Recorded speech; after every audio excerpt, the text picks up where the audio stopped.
In the summer of 1945, the island of Guam was heavy with heat and silence. The jungles, once roaring with gunfire and screams, now held their breath. The war had ended, but its echoes still walked among the palms. Beneath the blazing sun, a small group of Japanese women sat behind a fence of rusted wire. Their khaki uniforms were faded, their faces hollowed by weeks of hunger and fear. Each carried the invisible weight of a vanished empire, and of men who had sworn they would never surrender. They were nurses, clerks, and orderlies, once attached to the Japanese garrisons scattered across Micronesia. Some had tended to the wounded in caves lit by oil lamps. Others had carried messages between officers too proud to admit defeat. When American patrols found them in the jungle, they had expected to be executed on sight. That was what they had been taught, that Americans were beasts, that capture was worse than death. Yet the bullets did not come. Instead, they were given water, food, and quiet instructions. "You'll be safe now. Safe." The word meant nothing to them. Safety was for the victors, not the vanquished. As they were led to the detention center outside Hagotnya, the women kept their eyes low, hands trembling, expecting each step to be their last. The camp itself was a rough arrangement of wooden huts, ringed by barbed wire and watched by guards in khaki fatigues. Beyond the fence lay rows of banana trees swaying in the sea wind, a strange paradise after the jungle tombs they had fled. Yet the beauty of the place did nothing to ease their terror. They had been told that Americans would strip them, mock them, and treat them as spoils of war. So when a group of soldiers approached that first morning, the women huddled together in silence. One of them, a young nurse named Yuki, gripped her rosary made from coral beads, a forbidden relic she had found among the ruins of a mission church. Another whispered prayers to the emperor, though even she no longer believed he could hear. The guards' boots crunched over coral gravel. The air was thick with humidity, and the women bowed their heads, bracing for what they imagined would come next. The men stopped just beyond the wire. They said nothing. One of them held something small and red in his hand. Yuki dared a glance upward, just long enough to see it was a flower. A hibiscus, bright and alive, plucked from the edge of the camp garden. The soldier looked unsure, even awkward, as he reached through the fence and placed the bloom on the ground before her. Another guard followed, setting down another flower and another, until the dusty soil between captor and captive was covered in petals the color of fresh blood. No one spoke. The only sound was the soft rhythm of wind in the palm leaves. The women did not move. They could not. To reach out, to take the gift, felt impossible. An act of betrayal to their dead, to their training, to the world they had come from. Yet something in the gesture pierced through the fog of fear. Yuki's hands, thin and trembling, rose almost without her consent. She touched the flower, half expecting it to vanish. The petals were warm from the sun, their scent sharp, sweet, impossibly alive, brought tears to her eyes. One of the guards smiled, not mockingly, but shyly, as if uncertain whether kindness was allowed. The women stared, unsure what to make of it. In that suspended moment, the lines between enemy and human blurred. Behind them, an older woman muttered, "It's a trick." Her voice cracked. "They want us to let our guard down." But even as she said it, the tension in her shoulders eased. The flower in Yuki's hand had done something no propaganda could undo. It reminded them that the world still contained beauty, that not everything in the hearts of their captors was hatred. Later that night, as the camp lights flickered and the jungle hummed, Yuki placed the wilted hibiscus under her thin pillow. She didn't know why. It was useless, already dying. But to throw it away felt like throwing away something sacred. That first day passed without punishment. without cruelty. Food came, plain rice, beans, and slices of canned fruit. The guards kept their distance, their eyes steady but not cruel. A few spoke softly among themselves, their laughter strange and unthreatening. The women still refused to eat much, waiting for the hidden trap they were sure must follow. Yet nothing happened. Only the slow, confusing calm of captivity.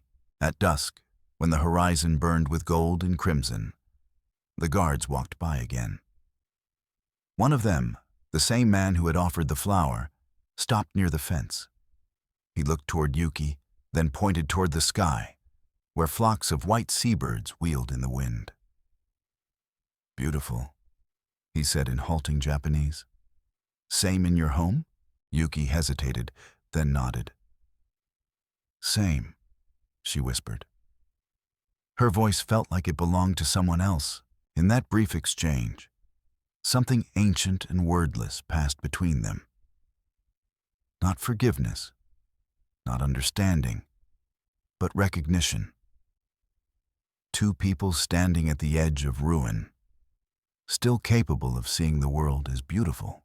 As night fell, the women huddled in their hut, whispering about what had happened. Some still thought it was a trick.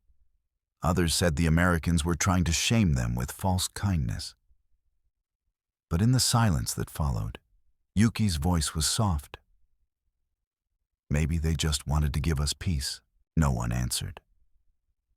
The sea wind carried the scent of hibiscus through the cracks in the walls. Outside, beyond the wire, the same guards walked their slow, weary patrol. Men too young to understand how their smallest gestures could undo years of fear. And for the first time since the war began, the women slept without nightmares. Dawn came softly over Guam, not with trumpets or marching boots, but with the sound of the ocean breathing against the coral shore. Mist drifted through the camp like pale smoke, blurring the edges of the huts and the wire. The women awoke to light spilling through the cracks in the bamboo walls, uncertain whether the peace of the night had been real or a fragile dream. For a long moment, none of them moved. Then Yuki reached beneath her pillow and felt the dry petals of the hibiscus crumble between her fingers. It had not been a dream. She sat up, staring toward the gate. The guards were there again, same men as before, their rifles slung lazily, their helmets tilted back. One was cleaning his boots with a piece of cloth. Another squatted beside a wooden crate, peeling a mango with a knife. The smell of fruit drifted through the air, warm and sweet. For the first time, the women noticed that the Americans looked just as weary as they did. Their uniforms were stained, their eyes heavy. They were not monsters. They were simply men waiting for the war to end inside themselves. That morning, the women were told they could step outside their huts under supervision. The interpreter, a Filipino corporal who spoke both English and Japanese, translated the instructions with care. "You may walk inside the fence," he said. "No run, no fear, no trouble." His tone was calm, almost fatherly. Still, the women hesitated. The open air had become unfamiliar to them, dangerous even. It was Yuki who moved first. Her bare feet touched the packed earth, warm from the sun. The air smelled of salt and flowers. She looked around, and for the first time noticed what lay beyond the wire. A garden, not a large one, but enough to break the monotony of war. Rows of hibiscus, frangipani, and small vegetables planted by the guards themselves. Someone had cared enough to tend the soil. Someone had believed in growth, even here. The interpreter saw her staring. "They plant," he explained softly. "Say it helps them remember home." The idea seemed impossible. Soldiers who fought across oceans, still finding comfort in the rhythm of roots and soil. But as the women watched, one guard knelt to water the plants, his movements slow and gentle. The red petals trembled under droplets of water. Yuki felt something inside her shift. The flowers were the same kind her mother had kept in a clay pot back home in Shizuoka, before the air raids came, before the fire turned everything she knew into ash. A strange courage took hold of her. She stepped closer to the fence. The guard looked up but didn't raise his weapon. Instead, he smiled faintly and gestured toward a nearby hibiscus bush, now heavy with blooms. Then, without words, he plucked one and set it gently on the ground again. Yuki bent, reached through the gap in the wire, and touched the stem. The guard didn't pull away. His hand was sunburned, rough, but it trembled slightly, just like hers. For a moment, they both held the same flower. It was not a transaction. It was communion. Behind her, the other women murmured. Fear still clung to them, but curiosity had begun to loosen its grip. One by one, they edged closer to the fence, their eyes tracing the colors of the garden. The interpreter watched quietly, saying nothing. He seemed to understand that this moment needed silence. Then, unexpectedly, a sound broke through. Laughter. It came from the far end of the camp, where one of the younger guards was trying to teach a captured Japanese nurse how to say the word flower in English. She repeated it awkwardly. Furawa. And the man chuckled. The sound was light, awkward, and human. Even the senior guard allowed himself a grin. The tension that had hung in the air for days began to melt like ice under the Pacific sun. For the rest of the morning, the women lingered near the fence, watching the soldiers tend their plants. None of them could explain why it felt so important. Only that the sight of new life made the silence of defeat easier to bear. By midday, the interpreter returned with a bucket of water and a handful of small tools. He placed them by the gate. "If you wish," he said gently, "you can help." The words fell like stones into still water. Help. The women exchanged uncertain glances. To work for their captors had been unthinkable only weeks before. But to touch living soil again, to feel something other than fear, was a temptation too deep to resist. The first to move was a widow named Sachiko, once a nurse in Saipan. She had lost her husband to the sea when his transport was sunk. Her hands had known only blood for years. Now she knelt by the edge of the garden, trembling, and began to loosen the earth. The guard said nothing. The interpreter only nodded, as though blessing the act. Hours passed. Sweat darkened their collars, dirt streaked their faces. But they worked in silence. Japanese women and American soldiers separated by a few meters of wire, united by something older than flags. The garden began to expand, and with it, something invisible bloomed inside them all. When the sun sank low, Yuki noticed the guard who had first given her the hibiscus. He stood quietly by the fence, watching. Then he spoke, slow and careful. Tomorrow, more flower. She understood. And for the first time since her capture, she smiled. That night, the women ate without hesitation. The rice tasted different, not because it was better, but because fear no longer flavored it. As they lay down to sleep, the air was thick with the scent of soil and flowers. Yuki closed her eyes and thought of home, of a small clay pot on a wooden porch, of her mother humming softly as she watered it. The memory no longer hurt. Outside, the guards took their night posts under the vast Pacific sky. The garden shimmered in the moonlight, a small miracle in a world rebuilt from ruin. And though neither side said it aloud, both knew something sacred had begun to grow there. Not from the earth, but from forgiveness unspoken.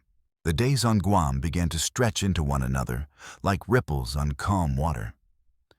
The war, once a constant drumbeat, was now a faint echo carried on the wind.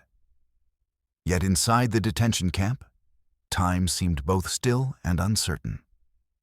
For the Japanese women, every sunrise brought the same quiet question: why are they being kind to us?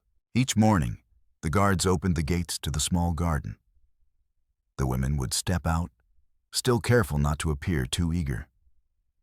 They worked in silence, weeding, watering, planting, learning again the rhythm of living things.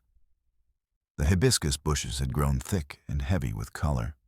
When the wind swept through them, the petals moved like waves, red and white and gold.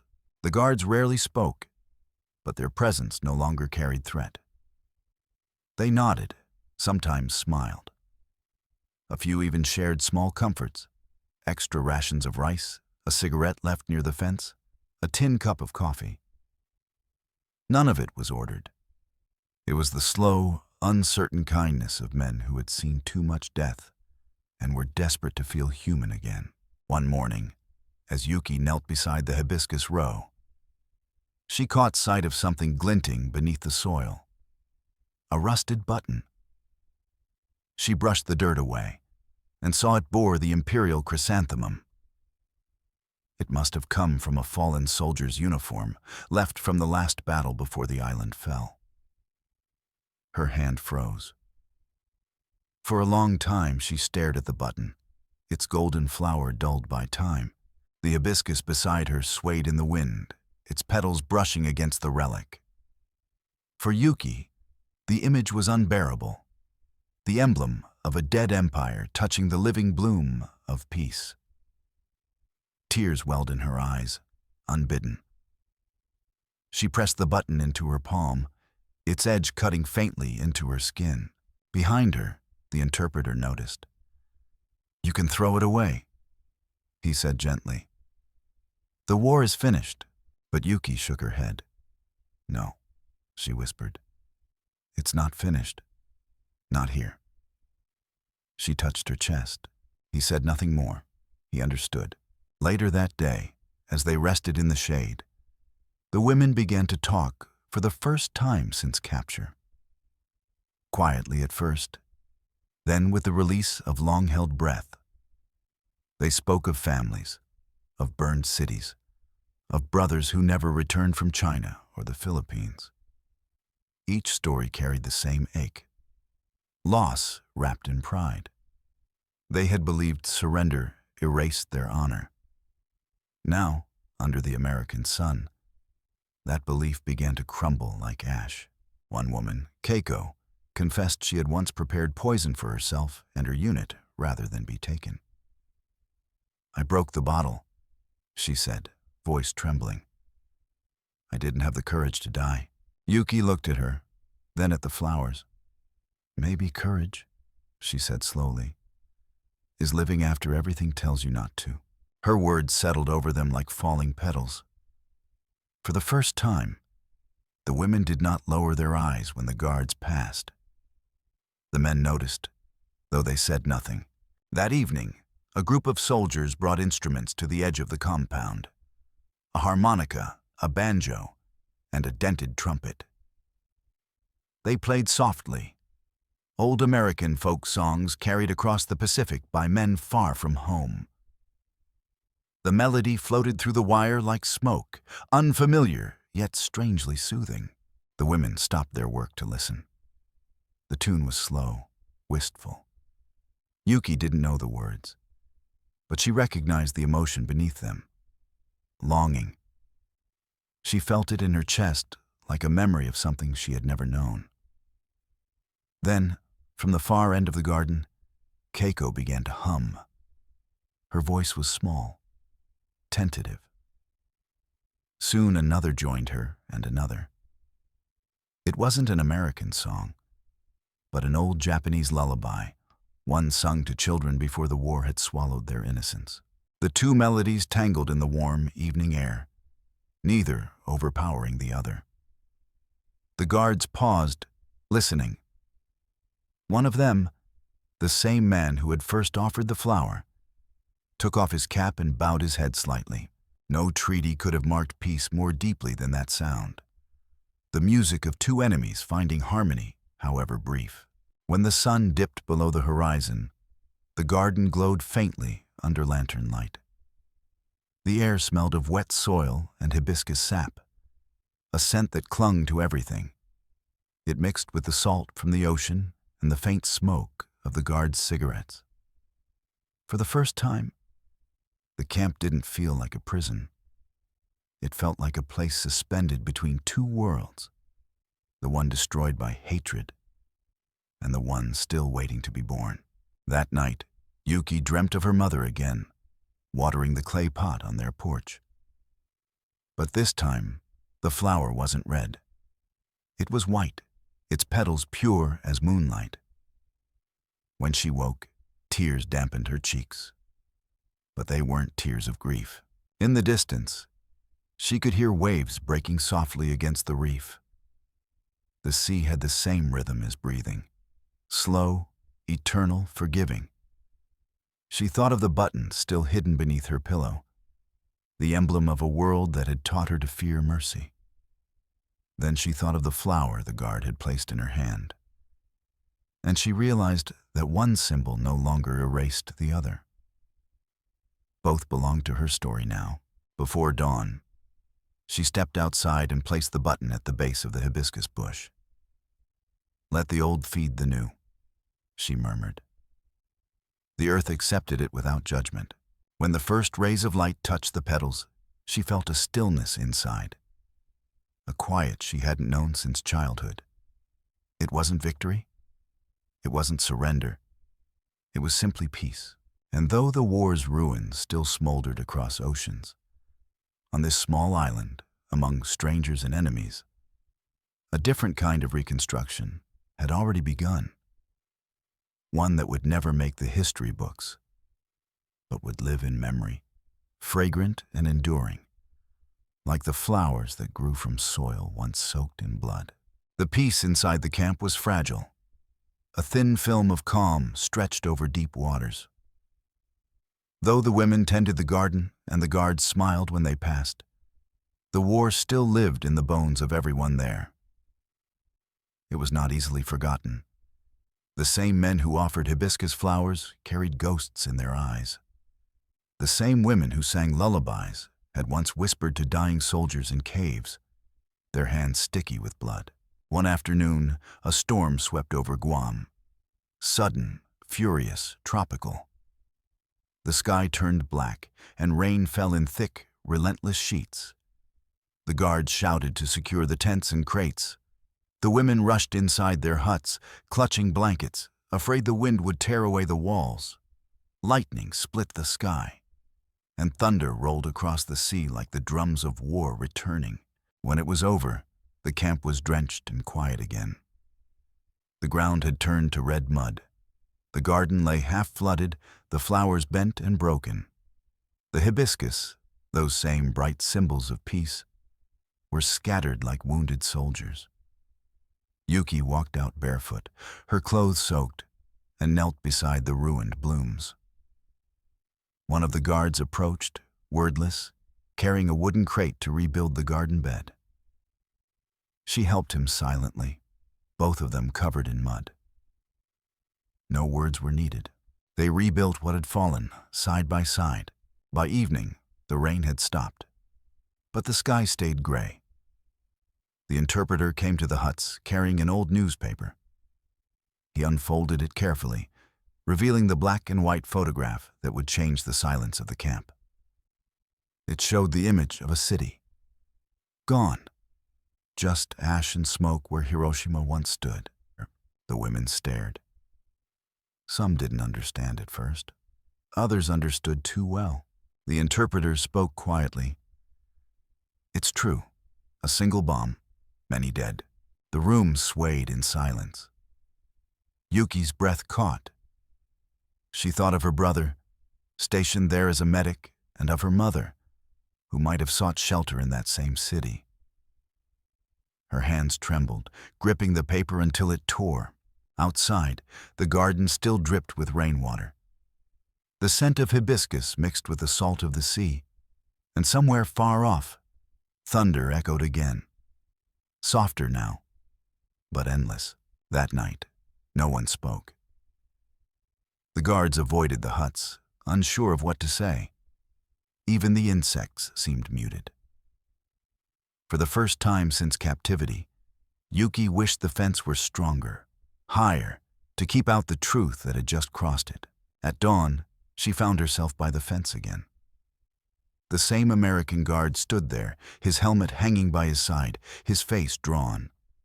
He held no flower this time, only silence. He too had heard the news. He too was haunted by what victory had required. Yuki's voice was barely a whisper. "My home. Gone?" He didn't answer, but his eyes told her he knew what she meant. He reached into his pocket and pulled out a small object. A photograph, worn and folded. It showed a woman and 2 children smiling in front of a wooden porch.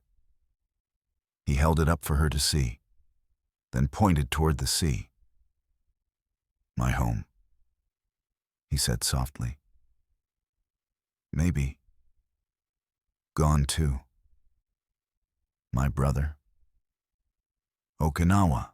In that shared pain, the wire between them dissolved, not as metal, but as meaning. The garden became their refuge. Each day, the women repaired what the storm had destroyed. They reburied roots, replanted seeds. They needed to make something grow again, because the world beyond the island was now too broken to comprehend. As the days passed, Yuki noticed how the guards worked differently now. Quieter, more careful. They no longer joked or sang at night. One man carved small wooden crosses and placed them along the fence, one for each day of the war. Another stopped carrying his rifle except during inspections. Their commander never reprimanded them. Perhaps he understood that some wars could only be fought within. The interpreter began to translate less and listen more. He spoke to Yuki one evening as they watered the young hibiscus plants. "When I was a boy," he said, "I watched my father plant rice in a flooded field after a typhoon. The neighbors said it was foolish, that the soil was ruined. But he said, 'The earth forgets faster than men do.' Maybe this garden will forget too." Yuki looked at the red blooms swaying in the wind. "I hope so," she murmured. But that night, as the moon rose pale and distant, she dreamed of the bomb again. Not the sound or the fire, but the silence afterward. The silence of falling ash. When she woke, her hands were clenched as if she still held the burned button she had buried days before. In the following weeks, the camp changed. Supplies grew irregular. News trickled in from the mainland. Japan had surrendered. The emperor's voice heard over the radio for the first time. The women didn't know whether to feel relief or shame. They gathered in the garden, unsure of how to grieve the end of something they no longer believed in. The guards, too, were uneasy. Some would soon be shipped home. Others were reassigned to different islands. The air was thick with farewells left unsaid. One evening, as the sun bled orange over the sea, the guard who had first offered the hibiscus approached the women one last time. He carried no weapon, no flowers, only a small wooden box. Through the interpreter, he explained, "From the garden, seeds. You take them home, for planting." The women bowed deeply, wordless. Yuki took the box in both hands. Inside were dried hibiscus seeds, small and dark, still flecked with the soil of Guam. She looked up and said, "They will grow." He nodded. "Yes, even in ashes." That night, the women packed their few belongings, torn uniforms, small keepsakes, the seed box carefully wrapped in cloth. Beyond the wire, the ocean shimmered under starlight, vast and eternal. For the first time, Yuki no longer felt trapped behind the fence. She felt part of the same island, the same sky. Tomorrow, they would be taken to a ship bound for Japan, a land forever changed. But tonight, as the hibiscus swayed in the warm Pacific breeze, she whispered to the others, "We'll plant them where our dead can see." And in that promise, born from ruin, watered by tears, the war finally ended in their hearts. The ship that took them home was a rust-streaked troop transport, stripped of color and pride. The women stood on deck beneath a gray sky, the island of Guam shrinking behind them into a dark thread on the horizon. None of them spoke. The sea was calm, but their thoughts were storms. In canvas satchels tied to their hips, the hibiscus seeds slept, dry, silent, full of memory.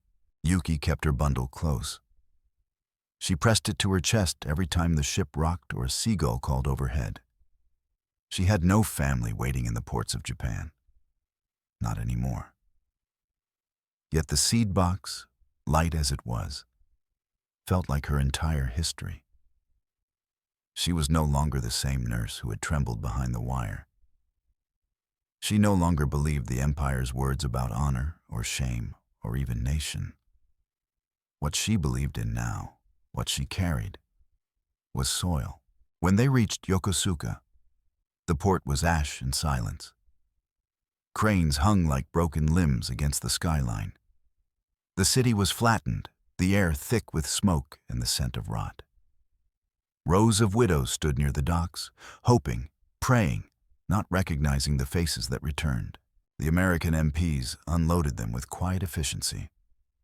There were no threats, no orders barked. One officer simply said, "You're home?" and walked away. Yuki and the other women looked around. Home? This was not home. This was a cemetery without names. They were given ration cards and stamped slips from the American Occupation Office. Some were told to report to relief shelters, others to distant towns. There was no ceremony, no banner, no embrace. Just the thin whistle of wind through shattered beams and crumbling brick. Yuki made her way north. Alone. The train station near Yokosuka had no roof, just open sky and torn rails. The train that arrived had no lights inside, only the breath of strangers and the rustle of cloth. It moved slow through the countryside, stopping at half-built stations, sometimes for hours. Outside the window, Japan looked wounded. Trees stood where houses had once been. Burned-out cars rusted beside rice paddies. Entire villages were nothing more than charcoal skeletons, with crows perched on chimneys that led to nowhere. At each stop, the few who got off bowed, not to each other, to the land. A habit. Or maybe prayer. When Yuki reached Shizuoka, night had fallen. The city she once called home was a pale ghost. Streets were unpaved, homes were built from tin and canvas. The temple where her mother had prayed was a crater. Children with hollow eyes ran barefoot through alleys. No one asked who she was. No one cared. She walked through what had once been her neighborhood, guided by memory alone. Where her family's porch had stood, there was now a pile of warped timber. Among the rubble, something white caught her eye. Porcelain. A shard from her mother's tea set. She knelt, dusted it off, and tucked it into her pocket. Then, with hands that still remembered the soil of Guam, she found a patch of dirt near the ruins. It wasn't much, just a scrap between two collapsed walls. But it was enough. She dug with her bare fingers, slow and reverent, and placed 3 hibiscus seeds into the earth. "I brought you home," she whispered. Behind her, the wind stirred the rubble. Dust lifted into the air like ash. She didn't cry. Not anymore. Her grief was a part of her now, like breath. The next morning, An old woman from the neighborhood found her sitting beside the garden. "You plant flowers?" she asked, her voice brittle. Yuki nodded.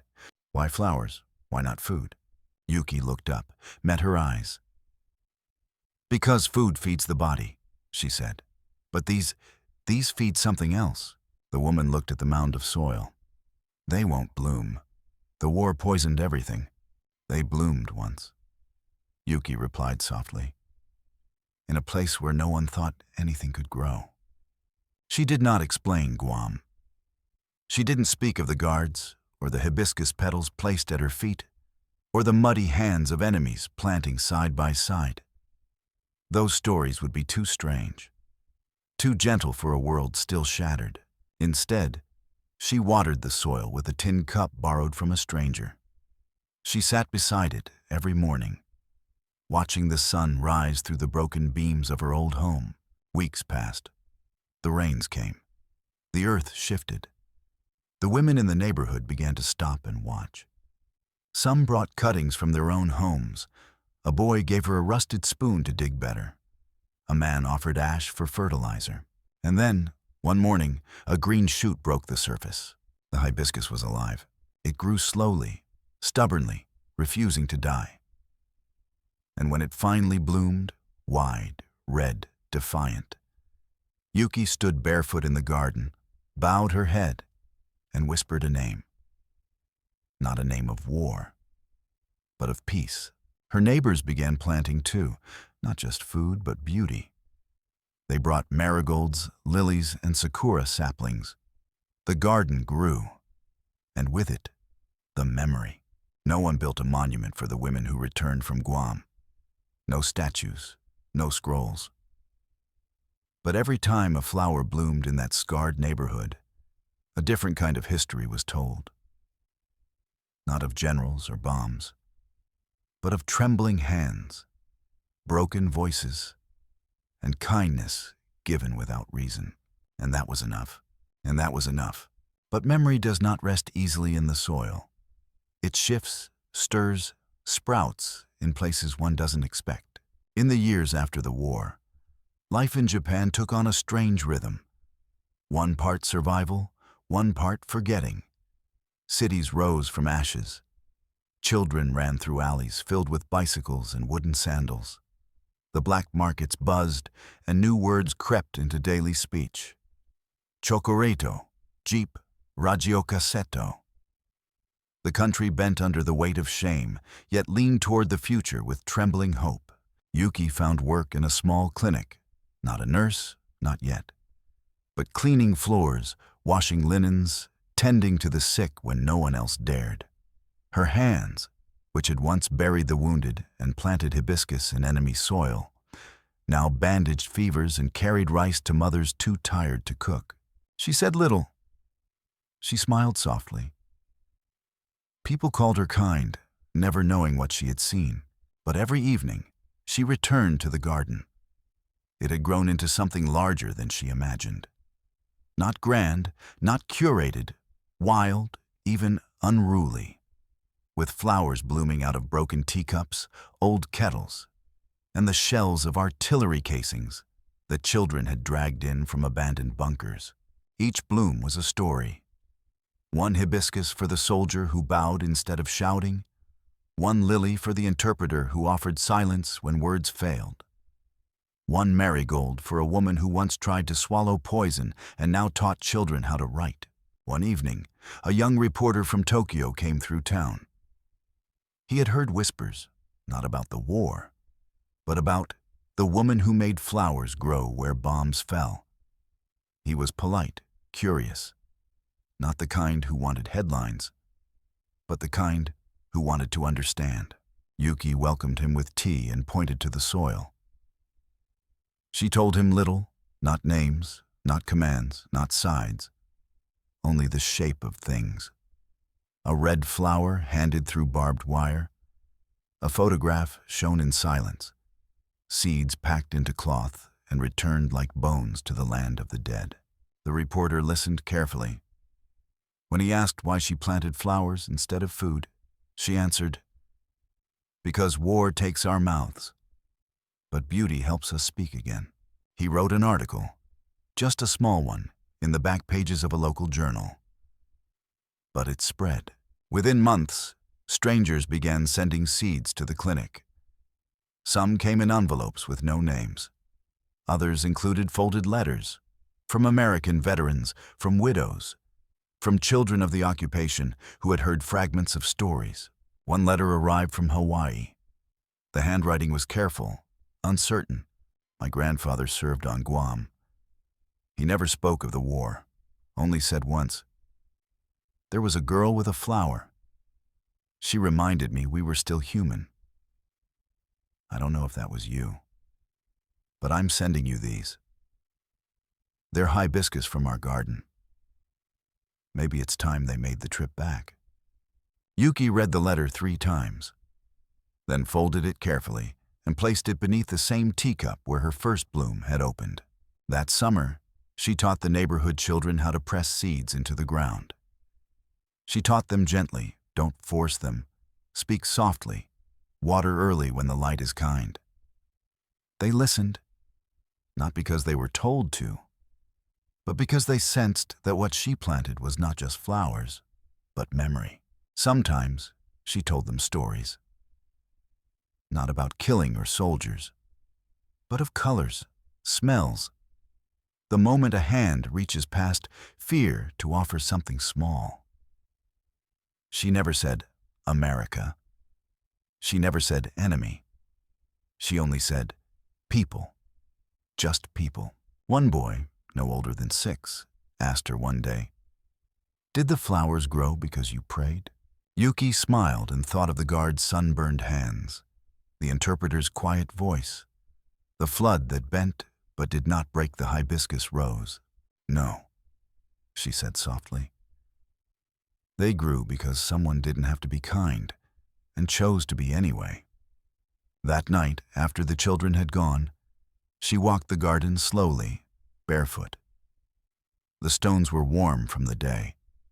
She stopped by a young hibiscus tree taller than herself. Its petals were white, glowing pale in the moonlight. From the pouch tied at her waist, she drew out the rusted military button, the one she had once found buried in Guam's red soil. She knelt and placed it at the base of the tree, pressing it deep into the earth. "This," she whispered, "is what I carried." And in the hush of evening, she felt something shift. Not a ghost, not grief, but something lighter. Across the city, radios buzzed with news of progress. Factories reopened, trains ran faster. But here, under the shadow of a hibiscus, an old story was being buried, not to forget, but to forgive. And the wind, warm and salt-laced, blew through the leaves like a voice saying, "You have made a place where peace remembers itself." The seasons turned, the trees grew taller, and in the garden Yuki had once built from memory and grief, the petals no longer trembled. They bloomed freely. Children came and went, growing taller year by year. Mothers who once wept quietly in doorways now smiled as they passed the garden's edge. The men returned from war or from years in the mountains, weathered but walking. Still, no one spoke much of the past. Not in words, only in gestures. In the soft hush of a broom over a doorstep, or the steaming bowl left by a neighbor who remembered. But the war was not done with them. One afternoon, long after the garden had become part of the town's rhythm, a letter arrived. Unlike the others, this one was official, stamped and signed from the American Occupation Office in Tokyo. Yuki's hands stiffened when she saw the envelope. For a moment, the old fear surged again, uninvited. She opened it slowly.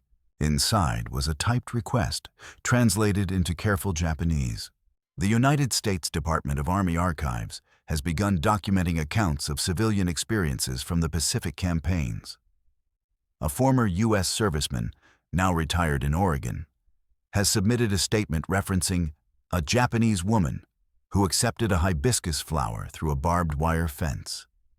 He is requested to confirm if such an individual exists and whether she would be willing to correspond.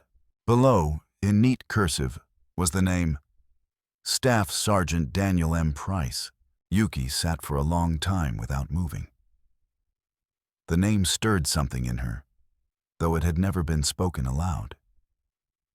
In her memory, he had no name, only sunburned skin, careful hands, a flower offered without demand. She placed the letter beside her tea and walked into the garden. The hibiscus trees were in full bloom again, bending under the weight of their color. She touched one softly, the same red as the petals he had once placed in the dirt at her feet. Would he remember her face? Had he carried that moment, as she had, across the ocean and through the years? That night she wrote back, in formal, neat brushstrokes. Yes, I remember. I remember the flower. I remember the silence. I remember not being afraid. For the first time, in your presence. The seeds you gave me have grown. We planted them where the broken walls were. And now, even the broken children play in their shade. She didn't ask why he reached out. She didn't speak of blame, only gratitude, quiet and plain. Weeks passed. Then months. Then, as spring turned to early summer, a second letter came. This time, it was handwritten. Dear Miss Yuki, I didn't know your name. I didn't think I ever would.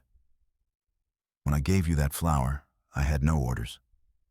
I had no idea what I was doing. I just saw someone who looked more afraid than any enemy I'd seen in battle. And I thought, maybe if I gave something soft, the war would leave us for a second. Maybe just 1 second. I never forgot that second. It kept me human when I came home. It kept me from becoming someone I wouldn't recognize. Thank you for accepting it. That moment meant more to me than medals ever could. With respect, Daniel M. Price. Yuki folded the letter, her hands trembling as they had once trembled behind the barbed wire. She closed her eyes and remembered his face, young and tired, trying to be gentle in a world that had punished gentleness. In the weeks that followed, they exchanged more letters. They never spoke of politics or who had been right. Only small things. The shape of the garden, the sound of Oregon rain, the texture of silence after war. One day he wrote, I keep a hibiscus now too. Indoors. It's stubborn, doesn't like our winters. But every spring it tries. Yuki laughed softly when she read it. She imagined the plant, red and defiant, growing in a place it never belonged, but trying anyway. Later that year, she held a gathering in the garden. Not a ceremony, just tea and seats and silence. The neighbors came. Some brought flowers. Others brought children who had never heard the words imperial, enemy, or surrender. Yuki stood by the tallest hibiscus tree, the one grown from the first seed Daniel had given her, and read aloud his letter. She read it with no emotion, no trembling voice, only steadiness. And when she finished, no one clapped, no one wept. They simply stood in silence, as if listening to the petals for answers. Afterward, an old man approached her. He was one of them? He asked quietly. Yuki nodded. The man looked at the tree. Then he planted peace here, he said. And so did you. She didn't answer. The wind rustled the branches above them. A few petals fell, soft and slow, drifting like old stories through the air. Yuki caught one in her hand and turned it gently between her fingers. We both did what we weren't told to do, she whispered. That's why it mattered. And in that garden, neither battlefield nor grave, history was no longer a weight, but a seed. The garden grew, not just in soil, but in memory.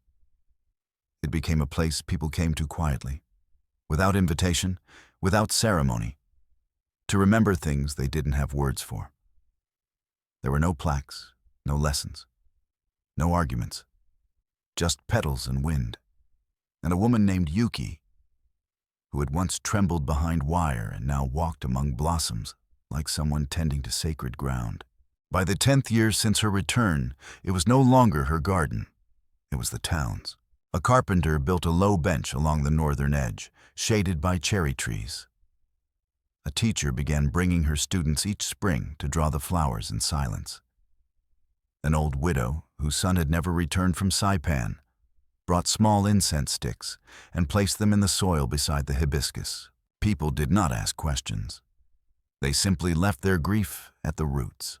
But with time came new generations, and with them, new questions. One day, a girl no older than 12 approached Yuki while she watered the western row. The girl carried a notebook filled with schoolwork, and her voice was hesitant but bright. "Sensei told us the war was bad," she said. "But Papa says Japan fought bravely. Which one is right?" Yuki paused. The water poured gently from the ladle in her hand, trickling into the soil. "Both are trying to make sense of pain," she said. "But pain isn't something you win." The girl blinked, confused. "Then what did we fight for?" Yuki looked at her, not with sadness, but with the quiet eyes of someone who had lived beyond such questions. "Sometimes," she said, "people fight to protect what they love. But when love turns into hate, even protection becomes destruction. The hardest part is knowing the difference." The girl nodded slowly. Then she pointed to one of the hibiscus bushes.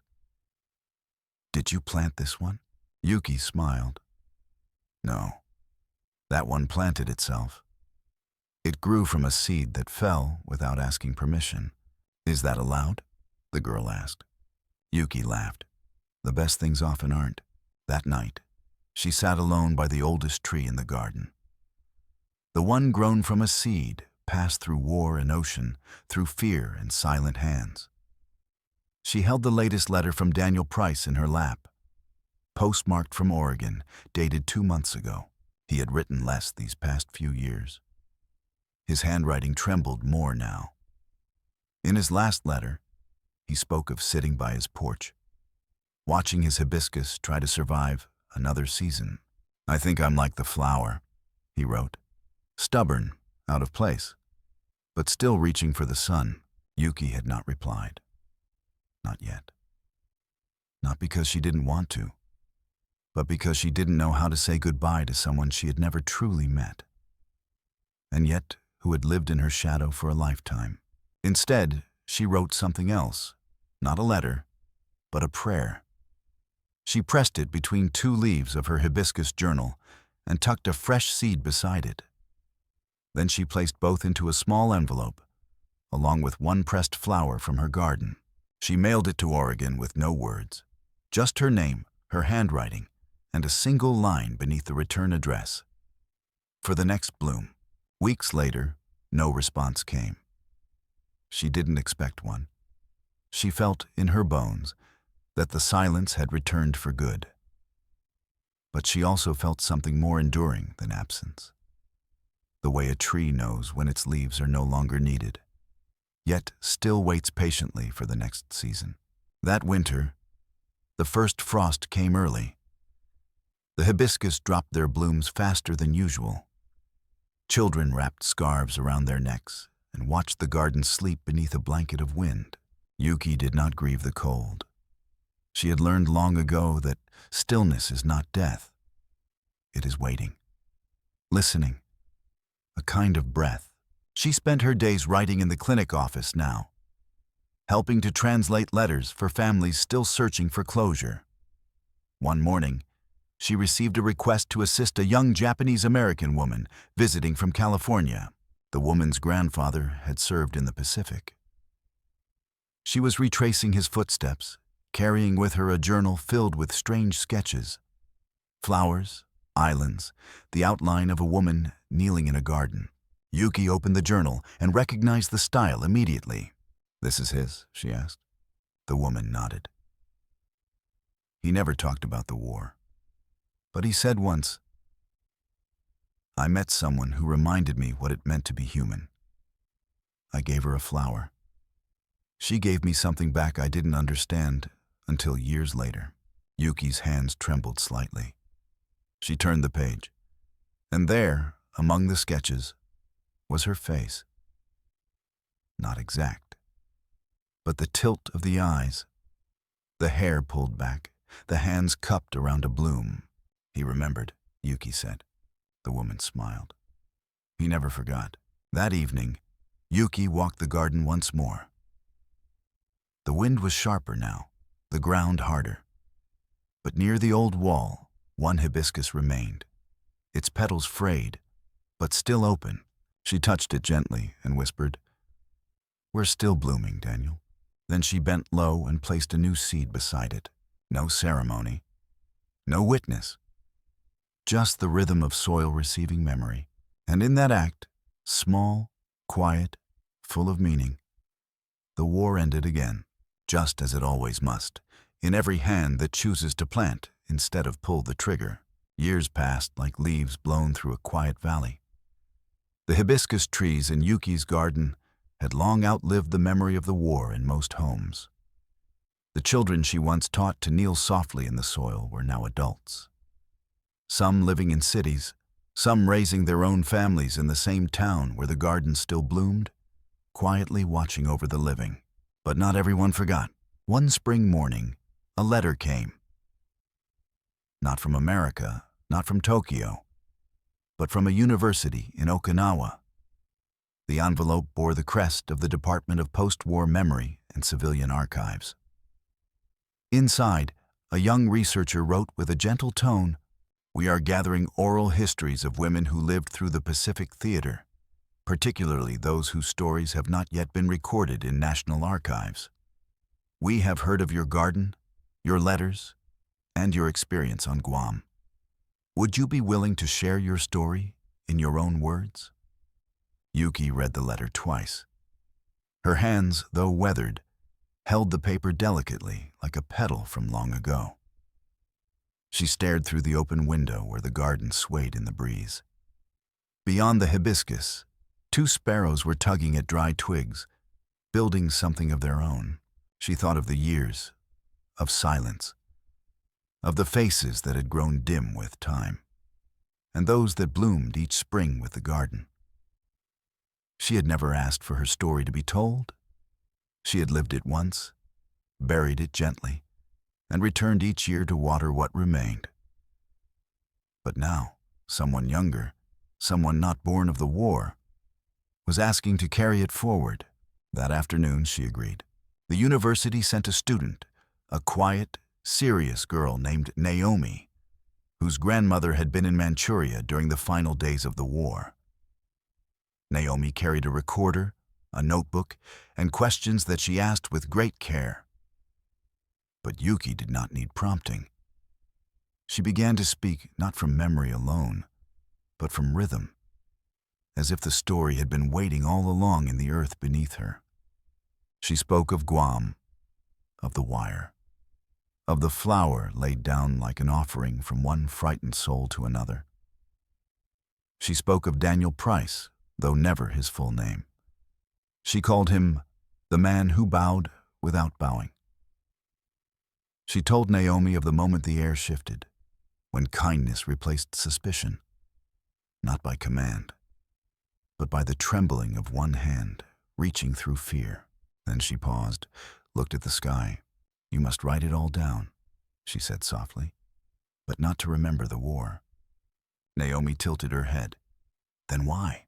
"To remember how it ended, not on paper, not in surrender, but in silence, in soil, in flowers planted where wounds were." The recording ended there. But Naomi did not pack up. She sat beside Yuki and helped water the lilies.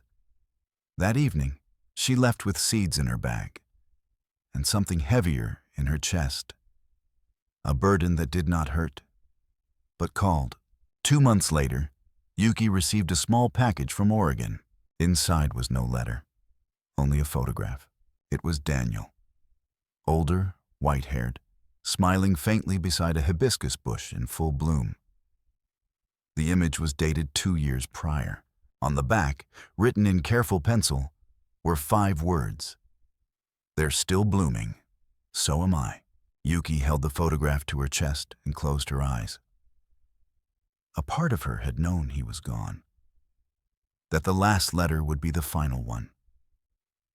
But this was his farewell, not in words, but in proof. The life he had planted lived on. She placed the photograph in her journal, beside a pressed petal from her own tree.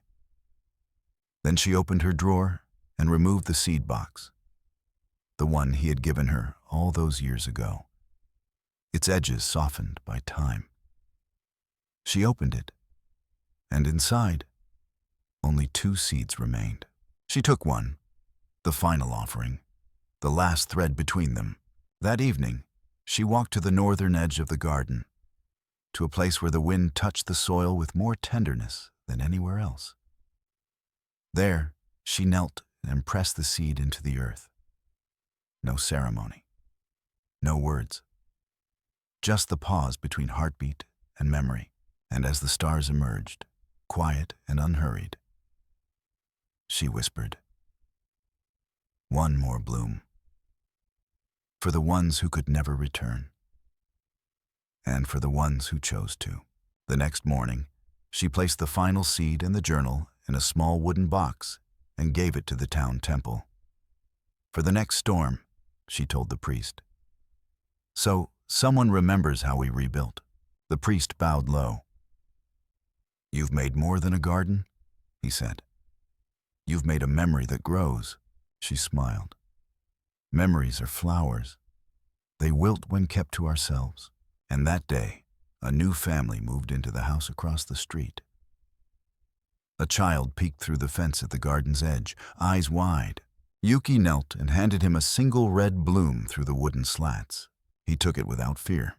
In the twilight of her years, Yuki no longer walked quickly. Her hands, once steady enough to bind wounds and plant fragile seeds, now trembled slightly when she poured tea.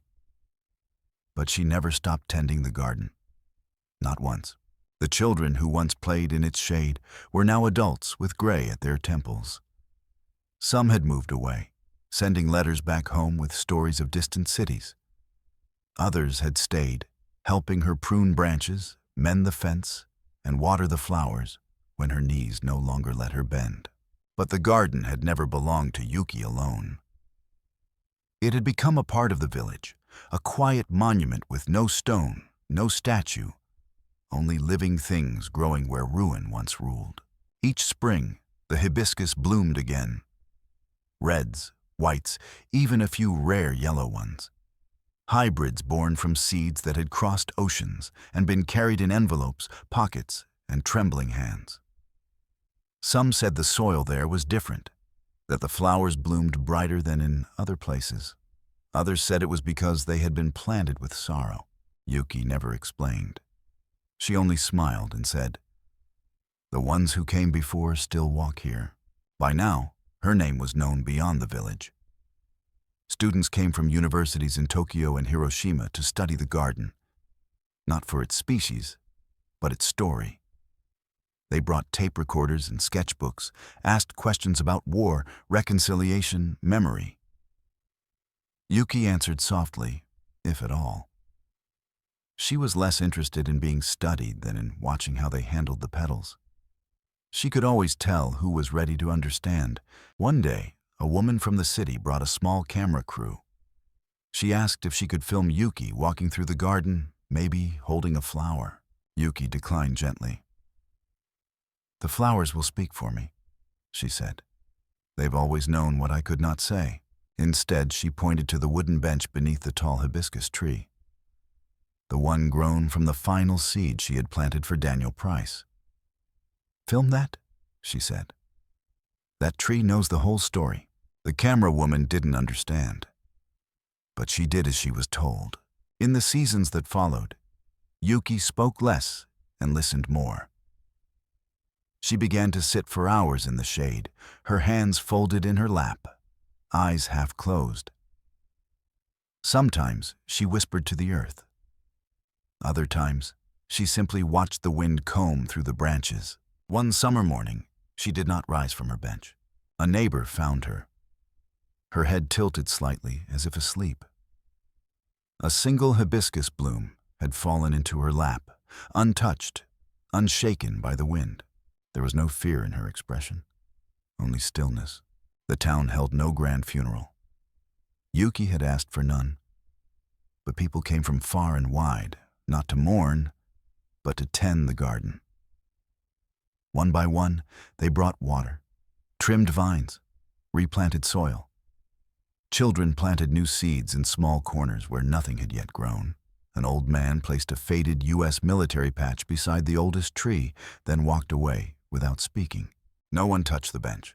And beside the hibiscus tree, someone placed a wooden marker.